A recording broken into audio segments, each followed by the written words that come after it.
solutions for what you can do at home, what you can take home from this. Okay, so yes, Shauna, we will be recording if you just heard that.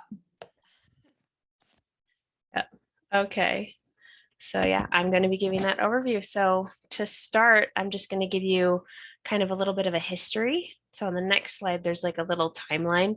It's not super detailed. This is just to kind of give you the idea that there have been fad diets for a long time in history. They became more popular in the 20th century, but we've had diets for centuries and centuries. And so the word diet actually originates from the Greek word diatia, which means a way of life.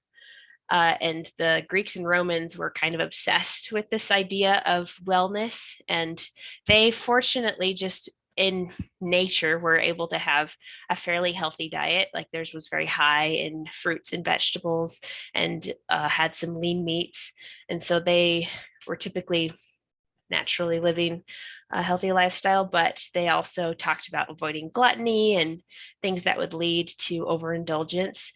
And then just some fun facts about fad diets. So in 1474, the first best-selling diet book was sold. And I don't know the name of it, but in 1558, the book called How to Live 100 Years, which was also a very famous diet book, was published.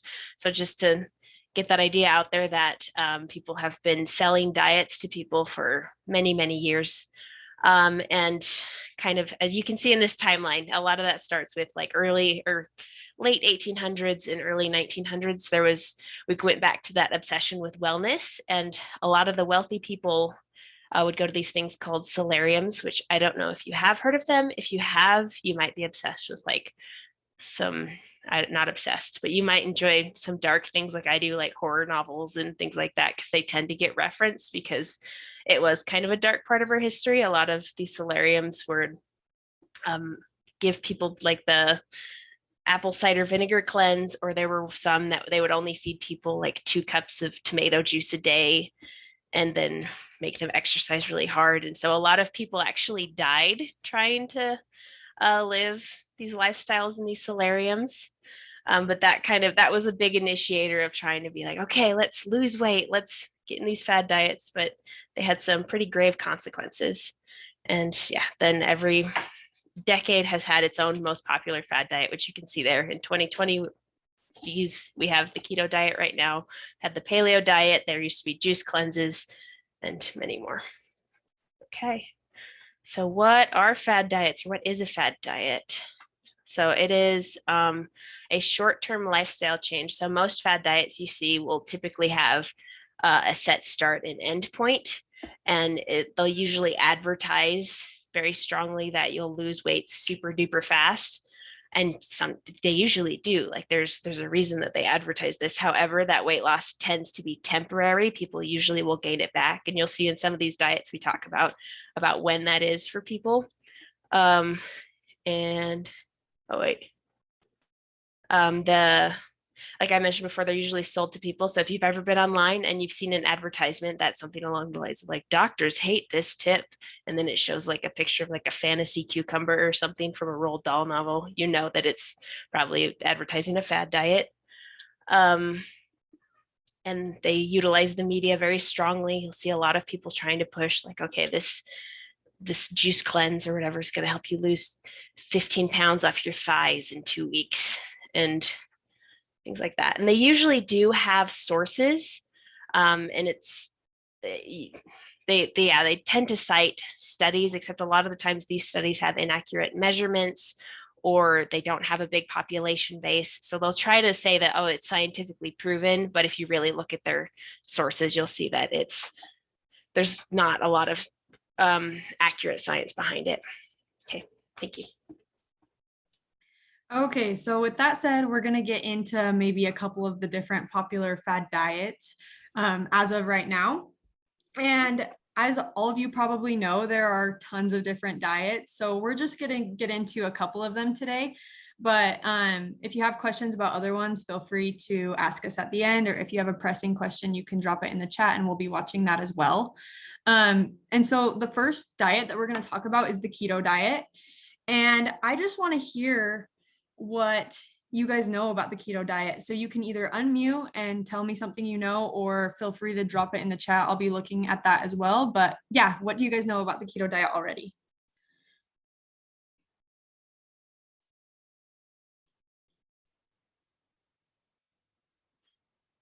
I'm trying to undertake the keto diet right now, and I know that it's focusing on consuming protein and fat, and you're supposed to avoid carbs. And what they say is that if you only put fat and protein into your body, then it forces your body to burn all the excess carbs and the stored fat, and that's how you lose weight. Awesome. So it sounds like you know a lot about the keto diet, kind of the basics of what kinds of things you're eating, what you're staying away from. In the chat, it looks like we have it's similar to paleo and that it includes lots of fat and protein. Okay, so just a little brief overview, which have already been talked about a little bit in some of the answers, but the keto diet is really a low carb and high fat pattern of eating in efforts to achieve something called ketosis. And so without getting into a lot of the science behind ketosis, I'm going to try to simply explain it. Basically, ketosis is when you're starving your body of carbohydrates, which are broken down into sugar once we eat them. And our body needs sugar to function. And so when it's not getting the sugar it needs to do these different things, then it starts diving into our fat stores. And so the effort behind doing this diet is to achieve ketosis, in which your body is getting into those fat stores to hopefully use fat as energy and burn off your fat stores. So that's kind of the idea behind doing the keto diet. So the current macronutrient breakdown, or just a common one, it can be different according to who's applying it, but it's usually around 10 to 30% of your diet is coming from carbs. So very low, because we usually aim for about 50%. 10 to 20% is coming from protein. So that's about a moderate amount of protein. And then 50 to 70% of the foods that you're eating are coming from fat. And so that's really high, according to a normal diet. And so when you're following this diet, some of the desirable foods would be things like meat, poultry, fish, so like your protein sources, eggs, cheeses, natural fats like olive oil, and then above ground vegetables. So I'm wondering, who knows what an above ground vegetable is and why that would be important to eat in the keto diet as opposed to below ground vegetables? Are root vegetables like more like high in carbs? Like we can. Yeah, that's perfect. Exactly what we were looking for. So maybe some of the root vegetables like potatoes and carrots can have a little bit more carbs in them. And that's why when you're on the keto diet, you're trying to eat above ground vegetables. Thank you. And so going along with that, because the keto diet is low carb, some of the foods that people on the keto diet avoid are going to be like your bread products. So breads, muffins, cereal, things like that, pasta, rice, and then of course our sugary foods. So candy, dessert, and even fruit, because fruit does have a lot of natural sugars in it. And if my slides will advance, perfect. So there are definitely some pros and cons to the keto diet. Some of the pros include it can cause short-term weight loss because you're cutting out carbohydrates, right, from your diet. It can also improve insulin sensitivity and glucose control. So this would be important for somebody maybe who has diabetes or pre-diabetes, just because you aren't eating those high sugar foods, right? Your glucose levels aren't as high and it makes insulin more sensitive to that. It can also be really beneficial for treating medical conditions related to the brain, so epilepsy. It's been seen in a lot of different research studies to be beneficial to help prevent seizures, actually. And then the last really great benefit of keto is that it can encourage more home cooking, because if you're trying to stay away from carbohydrates, it can kind of be hard to do that when you're going out to eat or eating with friends, because people maybe aren't following your same diet. And so when you're home cooking, usually there's more whole foods involved. And so that can be a great benefit. However, there are definitely some drawbacks to keto. So it can be difficult to implement long-term just because it is a really strict cutting out carbs diet, and carbohydrates make up a big part of what we eat. I mean, who doesn't love bread? Who doesn't love pasta, right? So that can be difficult to implement long-term. It can also disrupt some of your GI function just because our bodies really need fiber. Our GI systems need fiber to function properly. And so when you're cutting out whole grains and fruits, for example, your fiber intake isn't going to be what it used to be. And so that might disrupt how your GI function has been. It also deprives the body of its preferred energy source. So we talked about this a little bit earlier, but our body likes sugar. That's how we get our quickest energy. And so when you're not giving the body sugar, it's going to deprive it of its most wanted energy source. And then finally, some studies have shown that it can cause some liver and kidney distress just with the higher amounts of protein and fat that you're consuming as compared to carbohydrates. But that's only been seen in some studies. Okay, so I'm going to be talking about intermittent fasting. And to start off, like we kind of had some people volunteer some information about the keto diet. Has anyone here, if you would be willing, has anyone here tried intermittent fasting or is participating in intermittent fasting? I think I did it for a day or two. I'm not even sure if I made it anyway very long on it actually. Okay, try for a little bit. I'm typically on it. I do it 4 or 5 days a week. I do a 16-hour fast, 8-hour feeding window.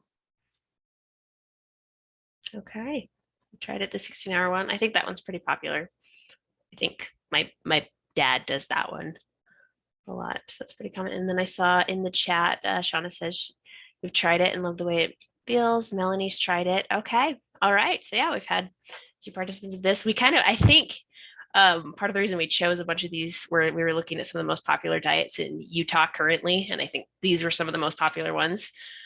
So intermittent fasting, like the little title says, is all about the when of eating. It has very little to do with what you eat. It's more to do with what time you're eating. And there's different methods of how you can do this. The most common ways of doing it are either doing 24-hour fasts, maybe twice a week or once a month or whatever you feel comfortable with, but typically twice a week is what they do. And then there's probably the most common one, which is a daily fast for 16 hours, which usually just means you eat either a late breakfast or you just start the day with lunch and then you have kind of an early dinner.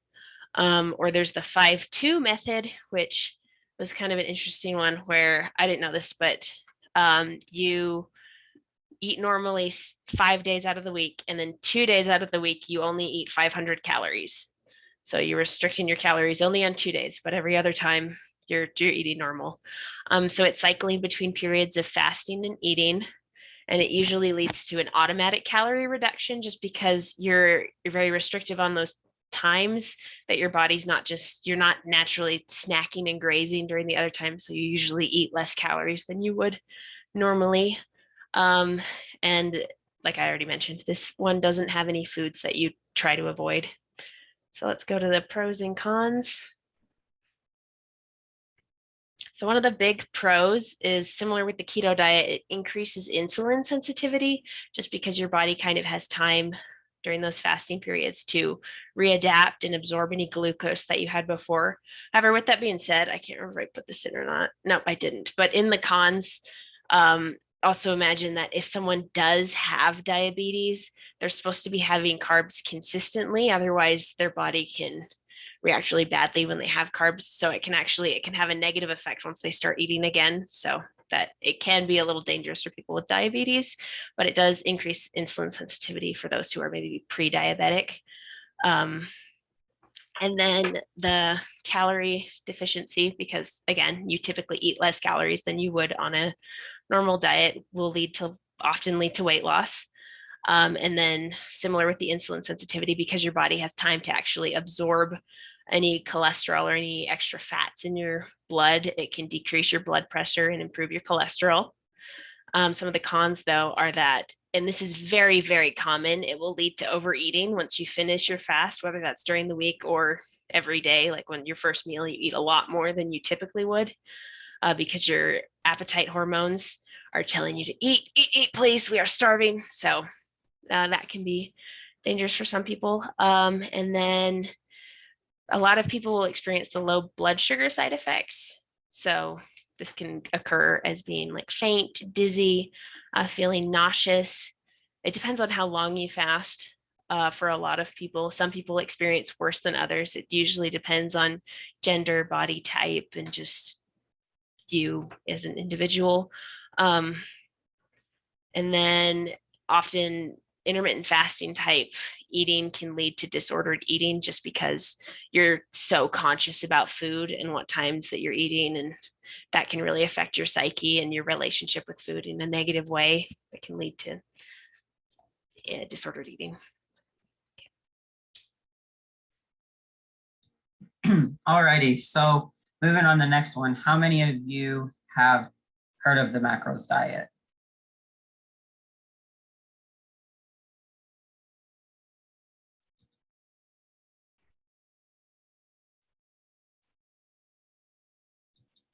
Okay, so it looks like a few people have.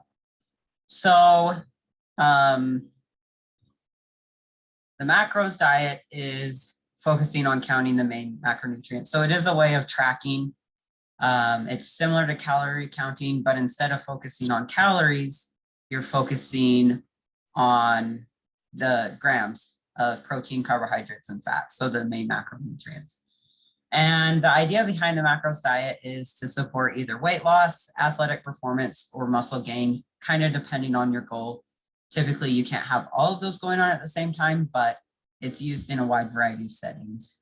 And macronutrient distribution is determined by those goals. Someone who's trying to gain muscle is going to have a lot different macronutrient range versus someone who's trying to lose weight. So typically, the macronutrients range between, for carbohydrates, it's 45 to 60% of your diet, 20 to 35% fats, and protein for the rest. And this is pretty comparable to general recommendations for carbohydrates, fats, and protein. So as you're seeing with all of these, there's kind of pros and cons to everything. So a benefit of the macros is that there's no specific food groups. It's not restrictive, similar to the intermittent fasting. It's more this idea of just fitting the right amounts of each nutrient into your day. And that can look, that could be people setting each meal up to fit their percentage ranges, or that could be throughout the total day hitting that range. And also, what is beneficial is it helps someone recognize what foods they're eating. So sometimes we don't always know what's in our food. And when you start to track, that can be beneficial to see, oh, when I eat this meal, I'm getting this much protein, this much fats, this much carbohydrates. And it kind of makes you more aware of, these are my higher protein foods, these are my lower protein, these are my higher carbohydrates, and helps you overall maybe structure a better meal. And there's also a chance that it can support portion control, because as you're tracking, you're trying to fit a goal, you're trying to, and you're starting to understand, this is what a portion size for someone my size or for my goal looks like. So there's also cons to this. While tracking is a great tool, and macros can be a great tool to become aware of what you're doing, it can also cause a lot of anxiety and overthinking. It's very easy to use tracking and have it become negative quickly. I personally have used it. I've also listened to a lot of athletes that use it, and it is good, but unless you have a specific like performance goal in mind, like an athlete, and those little tiny nutrition changes, it's not really realistic for everyday life. It's can be a tool you use for a couple of weeks, but to do it long term, it is exhausting and can cause this overthinking. And it may also lead to eating when you're not hungry, because you may have a time where I've got to hit my macros, and so I'm going to eat this no matter what, or vice versa, where you won't eat because you are hungry, but you've already hit your macros. And there's also this theory that you may save up macros for later. And what this looks like is saying, okay, I know that I'm going to have this type of a meal at the end of the day. And so I'm going to just not eat all this other stuff throughout the day, which really isn't beneficial for overall health and can lead to, similar to Marion mentioned, this type of thing can lead to disordered eating as well. And so it's a valuable tool for a time, but not necessarily ideal for extended periods of time. Okay, so the next diet that we're going to get into is elimination diet. And before I ask a question about this, I just want to talk about it a little bit so you guys kind of know what I'm even talking about. So just kind of like the name, elimination diets focus on cutting out a certain food group or a category specifically to promote weight loss. And that's important because elimination diets are commonly used in the medical setting to diagnose allergies and food intolerances.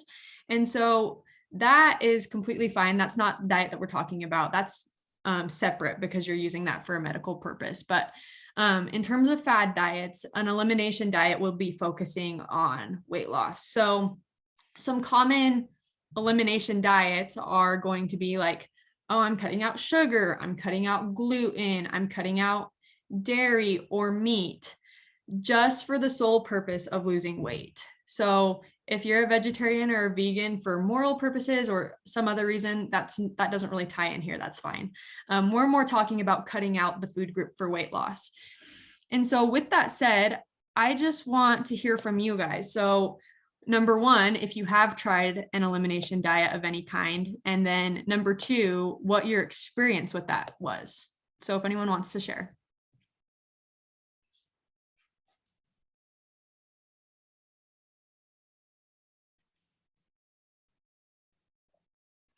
While you guys are thinking, I can, was somebody going to say something? Oh, I was just going to say, probably like most people, I've tried to cut out sugar, and the moment I say I can't eat sugar is the moment I'm thinking about it all the time and just like want to eat it more, and it gets more like, yeah. So that's kind of been my experience. Thank you for sharing. I appreciate that. It looks like Shauna has also tried cutting out sugar and she liked how she felt, but it was kind of hard to maintain. Any other thoughts? Anybody who's tried any of these for weight loss? So just from like what I've seen with like clients, I'll just throw this out there. I've been seeing a lot of people do either gluten or dairy right now. I feel like that's pretty popular. Yeah, I agree. A lot of people have kind of gotten the education somewhere that gluten or dairy might not be super healthy for you. And so they decide to cut it out just to see if that will help with their weight loss. Okay, anyone else? So I also cut out sugar before I got into the dietetics program. I knew I was going to be applying and I thought that I had to be healthy, right? And so in preparation to enter the dietetics program, I also wanted to cut out sugar. And so I did it for like 4 months because I wanted to be healthy to get into this program and I really love desserts. So I did it for about 4 months and I did lose weight and I did feel good at the beginning. But as I went on and on and on, I realized that each day my cravings for sugar were getting more powerful and that it wasn't necessarily the greatest idea to cut out a full entire food category, right? And so when I started eating sugar again after my experience, it all of a sudden was like, that's all I wanted. That's all that I could think about. And so I ate a lot of chocolate and desserts after I went off of my no sugar diet. And I ate more than I probably would have even beforehand. So that was just my experience. It looks like Derek was vegan for 10 months and it felt fantastic, but also weaker. So some energy and some weakness. So I like that with all of the experiences shared that you guys have pointed out some of the good things that you've enjoyed and maybe some of the problems with it too. Okay, so we're going to go on to the pros and cons. So this diet also encourages a little bit less eating out, because when you cut out dairy or you cut out sugar or you cut out gluten, whatever it may be, it can be really hard to find those options at like a restaurant or a fast food place. And so the great thing about not eating out as much is that you can prepare more food in your home that's hopefully a little bit more balanced than what you're getting from a restaurant. These types of diets can also help reduce lab values based upon what diet you're doing. So for example, if you're cutting out sugar, kind of similar to the keto, that might help with blood glucose control because you're not eating as much of those things. If you're cutting out like dairy products and you were eating high fat dairy products, maybe that will help with maybe your cholesterol levels or saturated fat. So it kind of depends on what specific food you're cutting out, eliminating, but it can help reduce some lab values sometimes. It could also identify unknown food sensitivities. So if you maybe went off gluten, let's say, and you did it for weight loss, but you realized like you didn't have as many stomach aches, or you noticed symptoms of maybe lessening headaches or things like that, then maybe that might tell you, oh, you know, gluten, maybe I have a food sensitivity to that. And at that point, maybe you would want to consult with your doctor, but it could be helpful maybe in identifying those things, similar to why it's used in the medical setting currently. And then the last one, and I thought this was a fun one. I was trying to get creative with some of the benefits of this diet, but it could motivate you to try new foods, because if you're eliminating dairy and you've been, you know, used to eating dairy your whole life, then maybe you're trying things like almond milk or like products made with other components. So it might motivate you to try some new foods in your diet and add a little bit more variety in other ways. But moving on to the cons, these diets are really tricky because they can increase the risk of developing a deficiency of a vitamin or a mineral. So for example, if you cut out dairy, you might be more at risk of developing a calcium deficiency, for example, because calcium is really prevalent in dairy products. So that's just an example, but a lot of these elimination diets can increase that risk of multiple deficiencies. Kind of relating back to my story and some of your experiences, it can cause you to have food obsession. If you've cut something out, then you really want it, right? And that can lead to powerful cravings, which is really hard to manage and can make this form of diet difficult. It can also be really expensive. So going back to cutting out dairy, I know almond milk, oat milk, non-dairy cheeses, things like that, they can be really spendy. They're super expensive and kind of make you choose things you wouldn't typically. So it can add up in your grocery bill for sure. And then finally, this diet elevates the risk of developing an underlying eating disorder. A lot of diets can, and so you have to be really careful that if you are going to practice a diet, you're going to, you know, keep this in mind. But when you cut out an entire food group, then you can use it as an excuse for maybe not eating. And that's what a lot of patients who have eating disorders do. And so this isn't to say that you will develop an eating disorder if you follow this diet or any of the other ones that we've talked about today, but it definitely increases your risk if you're doing one of these diets as compared to just eating a balanced diet. And so if you do want to follow one of these diets, just make sure that you keep that in mind so that it doesn't become disordered eating. So I get to talk about the paleo diet or the caveman diet. I'm very excited about this one. Has anyone ever tried this or has fun information to share about the paleo diet? Is this the Rob Wolf one? The Rob Wolf? I don't know.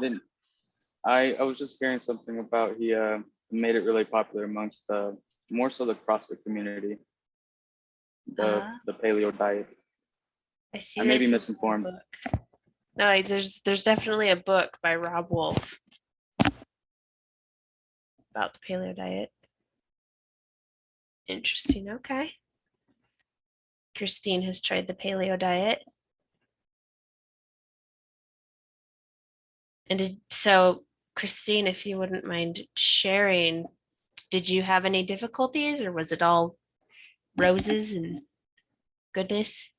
It was a little rough. I had I think they call it carb flu for like the first like week or two where you're getting used to not having carbs. And it was kind of hard to maintain, but there was weight loss. And kind of once I got over that carb flu, I think, it was a positive experience overall. Yeah. I think, yeah, it's interesting. I realized I'm looking through our thing and I'm like, we chose the fad diets of yesteryear were a lot worse than the fad diets of now. Like back when it was like a juice cleanse, you're like, clearly there are issues with that versus nowadays. It's like, okay, you know what? It can be good in some ways to eliminate processed foods from your diet. Sometimes that definitely does make you feel better. But yeah, thank you for sharing, Christine. So we're going to be talking a little bit about some of those things. Like it is difficult to maintain, but there are benefits to each of these. So the whole idea of the paleo diet is trying to eat the same food that our ancestors ate, specifically how humans ate, the first humans, like as we were evolving and our genome was reaching what it is today, like what foods were we feeding into that genome to make it look like how it looks. So trying to go back to that and get like the right amounts of fats and the appropriate amounts of vitamins and minerals, but based on the food that they had available.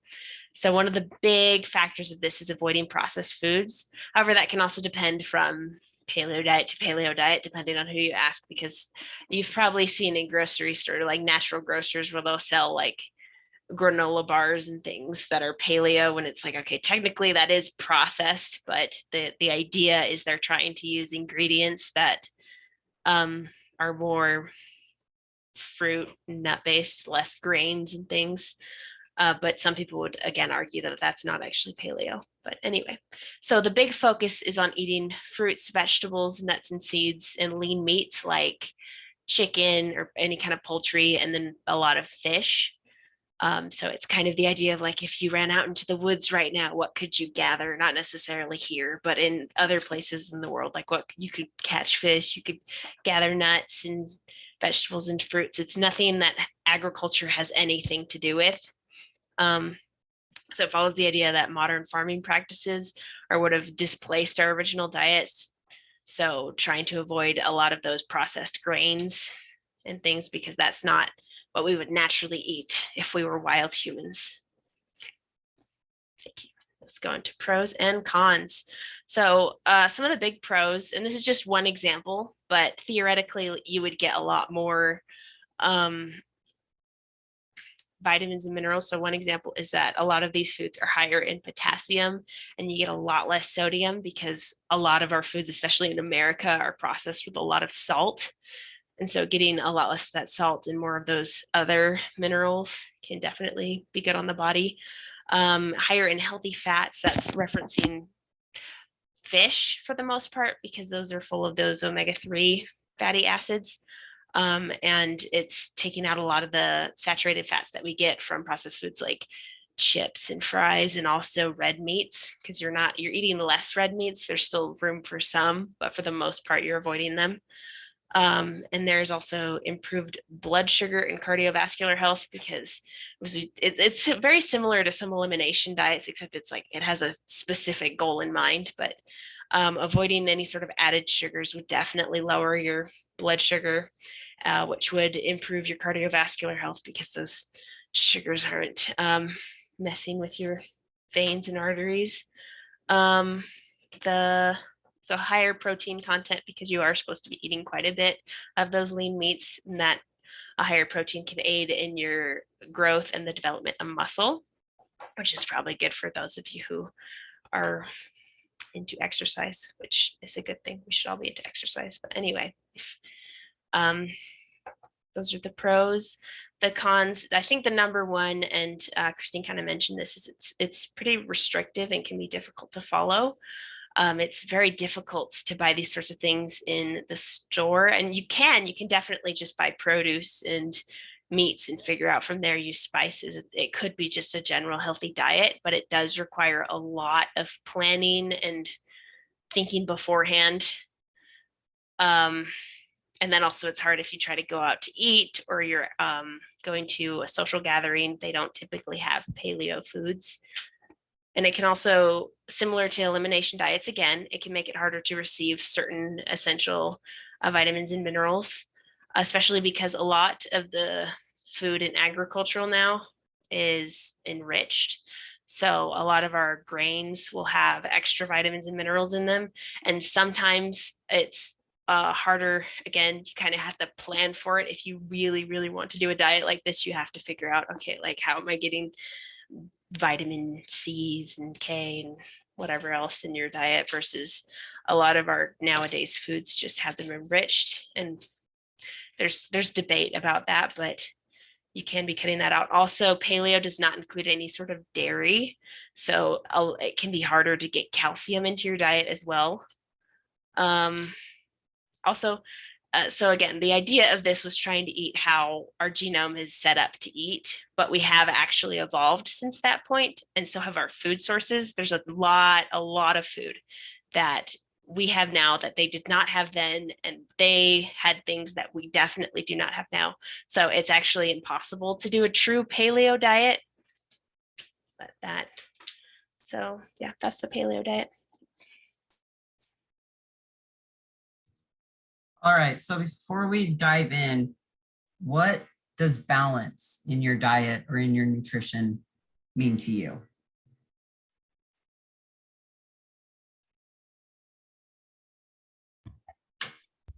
I guess trying to find something that I guess is like healthy and maybe like doable in the long term, and is, I guess, makes you happy. I guess not gonna say that it needs to be like so restrictive that like you hate your life, but isn't just gluttony and eating terrible things for you. Thank you. That's a great one. Looks like we've got some people sharing in the chat as well. So thanks for everyone's participation. So we've got not cutting out any food groups and eating a variety of different foods, not something extreme, lots of variety, and eating for health so we feel good and can do what we would like. I think those are all really great answers, and it sounds like you guys are on the right page for it.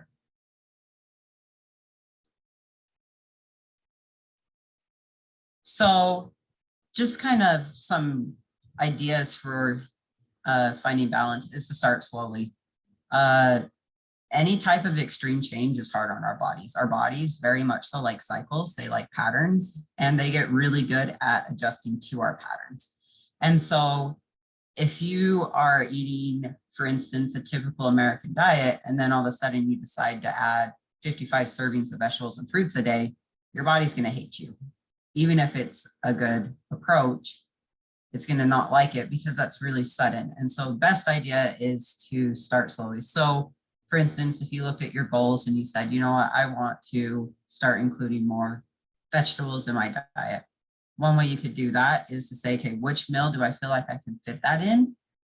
And then planning 3 meals out of the week that you do that, because we are what we do consistently, not what we do short term. And so if for the next year you've incorporated eating vegetables 1 more serving 3 days a week, you're in a better place than when you started, but it may not feel as instant as maybe some of these other diet trends can. Another thing that's helpful is to stay hydrated. Staying hydrated helps us recognize our hunger and our fullness cues better, along with just helping our bodies function. We're about 70% water, and water is essential not just for us feeling good, but it actually is how a lot of nutrients in that are transferred from our blood into our cells. And so we need that water to just function. And then eating without distractions. I don't know if anyone else has had this, but it is a lot easier to eat a lot more food when you're watching a really good show than it is when you're sitting at the table. There's just a difference of having a screen, having a book, having something in front of you that takes us out from what we're doing instead of eating, and if we're with company, enjoying our company. And another thing too is to remember why diets exist. One, it's a money maker. A lot of people will come up with these things, and it's important to remember that there is always going to be someone out there that a diet does work for. It's just the everyday person, most people, that's not the case, but there's always someone that it does work. And also, when nutrition science first started, back in like the early 1900s, they were discovering nutrients. So they were discovering vitamin A, they were discovering vitamin C, all these nutrients. And it was great because we were able to eliminate and treat diseases such as scurvy and beriberi, along with spina bifida. And so we were able to start healing these types of conditions for people. But the problem is that because that's where we started, dietary advice started being based on nutrients. So we started looking at food from, well, it has a lot of saturated fat in it, so it's got to be bad for our heart, instead of what does that food with a balanced diet as a whole give us. And so it's just kind of important to remember that nutrition science is changing as well. They're starting to see that dietary patterns are more influential on overall health than a specific food group or cutting out a certain thing or things. It's just better what we do in day out.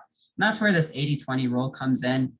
And the idea behind it is that, again, we are what we do consistently. So if 80% of the time you're making healthier choices, that 20% of the time that you're being a human and living life is not going to really impact your health. And what I mean by this is that, you know, if 80% of the time you're incorporating healthier foods, balance into your diet, then when you go out for dinner, or when you go out for a treat with people, or you have dessert at a family event, or whatever it may be, it's not really going to impact your health because you're not doing that day in, day out. And that's the beauty of it.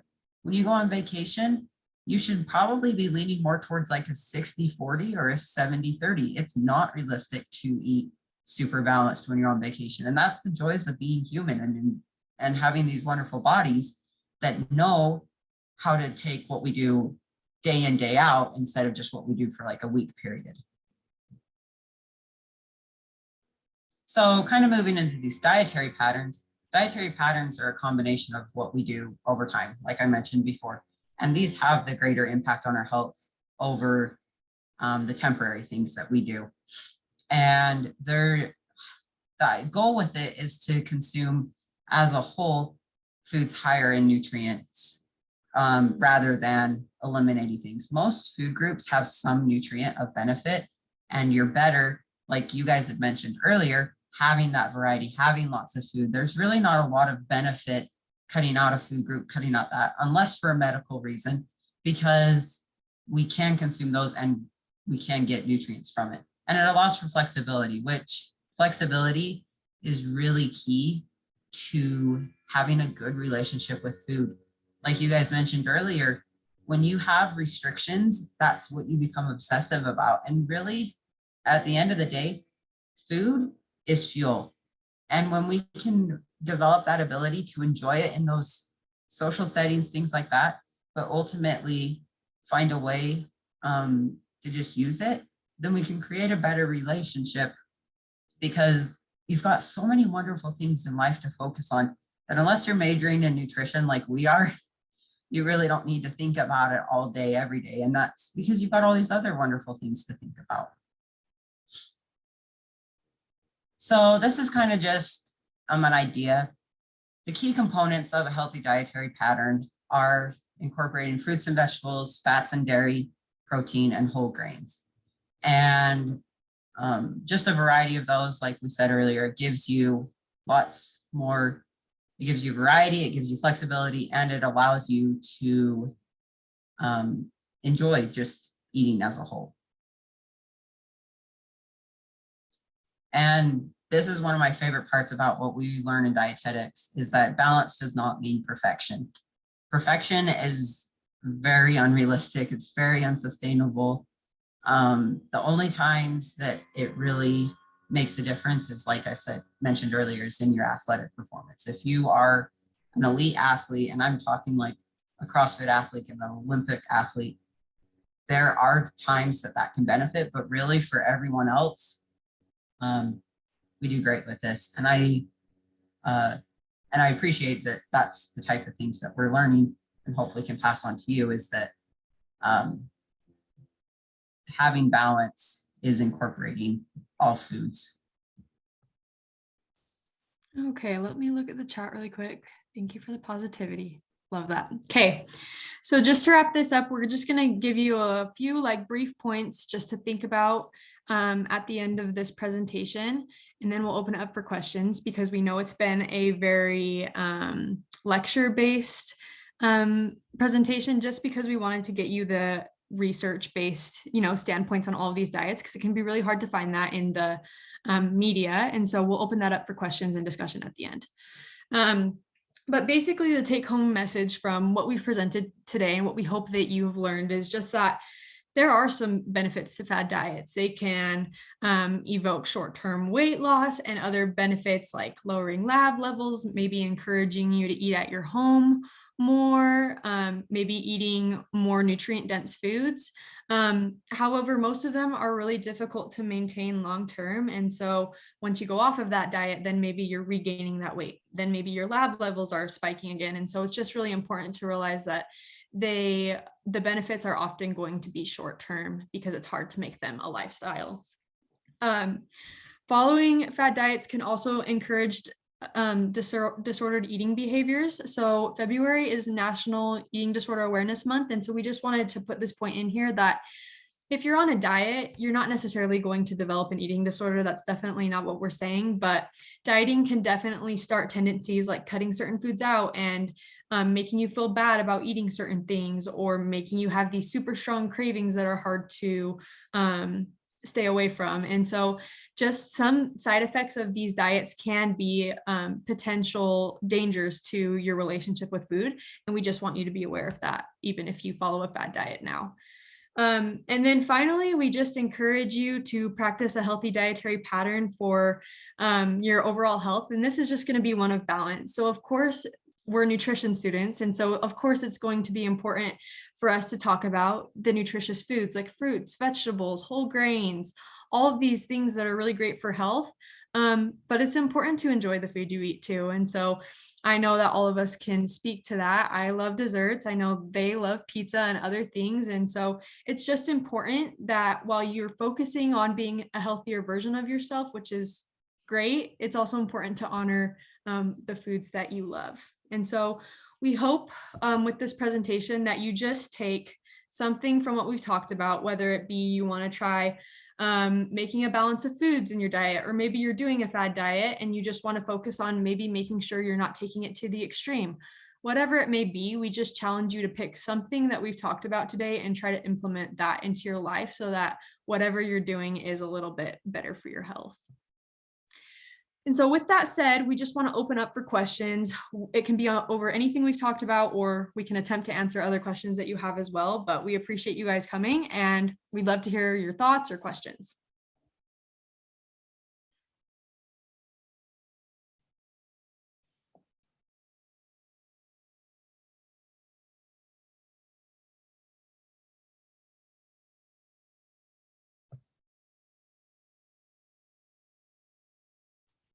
Are there any diets that you feel like we wanted that you want us to talk about more? In the chat, We got some in the chat. Yeah, so it looks like, so Derek asked, this is directed to everyone, all the speakers. Thanks for the information. What is the optimum most efficient diet or nutrition plan for those wanting to lower their body fat percentage over a long period of time? Let's say 1% a month. Someone want to take that one? I can dive into it and you guys can correct me because that's the joys of having more than one experience on here. So I'm trying to think.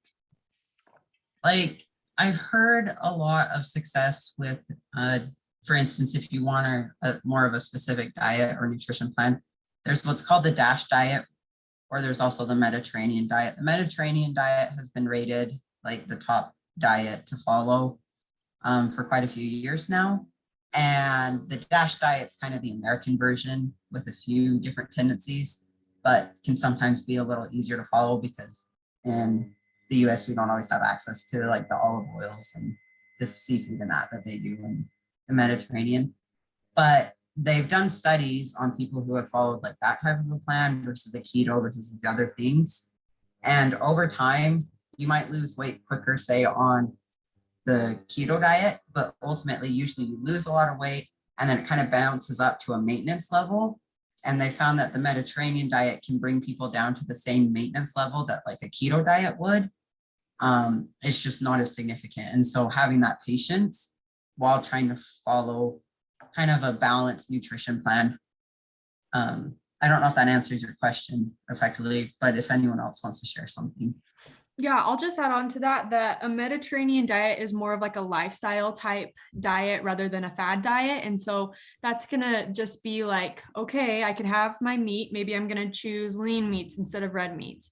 I can have my carbohydrates. Maybe I'm going to choose whole grains instead of refined grains. And so this diet really isn't cutting out anything. There's still room for like sugar and salty foods when you want them every once in a while, but it's just focusing on how can we make my decision a little bit healthier and I can still enjoy it. And so it's definitely more of a lifestyle, and that's maybe why the weight loss comes a little bit slower.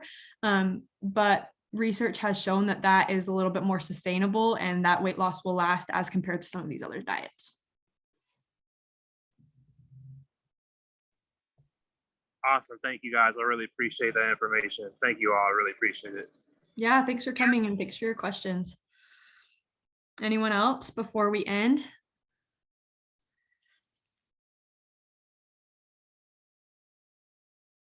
Okay, well, if there's any lasting questions, feel free to stay on. We'll be on for a couple of minutes just in case there's anything, but we appreciate you coming and feel free to log off and have a great rest of your day.